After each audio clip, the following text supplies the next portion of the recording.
அல்லாஹ் எதை நமக்கு அளந்திருக்கிறானோ அல்ஹம்துலில்லாஹ் போதும் என்ற மனமே பொன் செய்யும் மருந்து நான் தமிழ்ல இல்லையா. இன்னைக்கு அதுதான் நம்மள்ட்ட இல்ல. இருக்கு, வேணும் வேணும் வேணும். எப்ப வரையும் வேணும்? மௌத்த சந்திக்கிற வரையும், இஸ்ராயில பார்க்கிற வரையும் வேணும், அந்த நிமிஷம் வரையும் வேணும். அன்பர்களே, எது கிடைக்கிறதோ அது குறைவோ அதிகமோ அல்ஹம்துலில்லாஹ் என்று சொல்ல பழக வேண்டும். அப்படியான பழக்கம் இருக்கிறது. நீங்கள் சொல்லும் வார்த்தை அது அல்லாஹ்விற்கு பிடித்து போனால் அல்லாஹ் அதிலே பரக்கத் செய்து விடுவான். எப்படிங்க இருக்கிறீங்க? நீ யார்ட்டையா கேளுங்க, என்னத்த போகுது, மூட்டி வலி, முதுகு வலி, அங்கிட்டு வலி, இங்கிட்டு வலி, மருத்துவ செலவு, அப்படி இப்படி ஒரு பெரிய லிஸ்ட். நல்லா இருக்கிறன்றதுக்கு நிறைய பாயிண்ட்ஸ் இருக்கும், அதை நம்மள பல பேர் சொல்றதே இல்லை.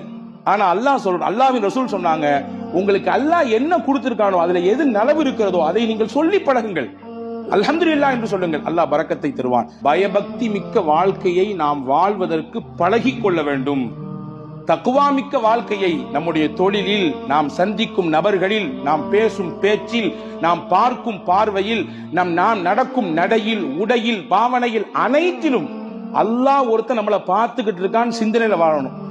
அந்த சிந்தனை நம்மள பல பேருக்கு பல சமயங்கள்ல போறதுனாலதான் பாவத்துல போய் விழுந்துடுறோம். ரசூல் சொன்னாங்க, யாருக்கு இந்த தக்வா மிக்க வாழ்க்கையை வாழ வேண்டும் என்ற பிரியம் வந்து விடுகிறதோ, பரக்காத்தி மின சமாஇ வல் அர்த், வான பூமியில் என்ன பரக்கத்து இருக்கோ எல்லாத்தையும் அல்லாஹ் கொண்டு வந்து கொட்டிடுவான்.